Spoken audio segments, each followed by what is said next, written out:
Баршаңызға қайырлы күн достар, менің каналыма қош келдіңіздер. Бүгін сіздермен ерекше рецептпен бөлісетін боламын, каналдан алыстамаңыздар. Жаз мезгілі бітуге аз қалды, жазбен бірге қарбызбен қоштасатынымыз да белгілі. Ендеше қарбызды қаһарлы қысқа сақтауды бірге үйренейік, видеоны соңына дейін көріңіздер. Ол үшін ең алдымен банкамызды ыстық суда булап аламыз. Содан кейін қарбызымызды ас содасын көбірек сала отырып, шүберекпен жақсылап жуып шығамыз. Біз қарбызымызды қабығымен сақтайтын болғандықтан, біздің ағзамызға зиянды ешқандай зат қарбызда қалмау керек. Содан кейін ағынды суға осылай әбден жақсылап шайқап аламыз. Келесі кезекте қарбызды құрғату үшін құрғақ шүберекпен бірнеше мәрте түсіртіп шығамыз. Енді қарбызымызды кесуді бастаймыз. Ең шеткі бөліктерін алып тастаймыз.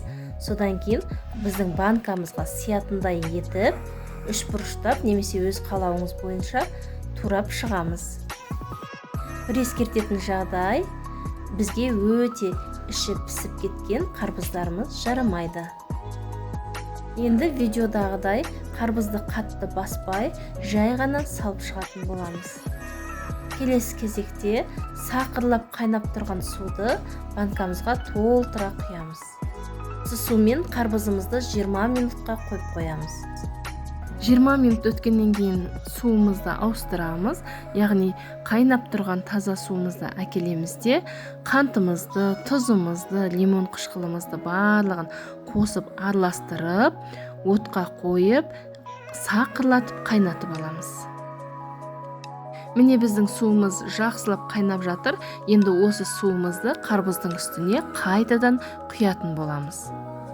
Егер сіздердің түсінбеген жерлеріңіз немесе сұрақтарыңыз болса, комментарий бөліміне жазсаңыздар болады. Мен міндетті түрде оқитын боламын. Бұл жерде қарбызға не үшін тұз салғанымызды түсіндіре кетейін. Жаңа қиярлар сияқты бұл да маринадталған қарбыз болып есептеледі.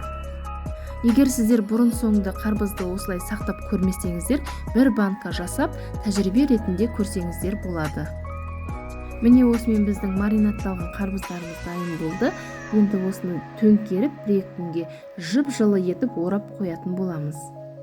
Осы видео туралы өз пікірлеріңізді білдіре кетіңіздер. Мүмкін сіздер қарбыз сақтаудың басқа да әдістерін білетін шығарсыздар. Видеоны соңына дейін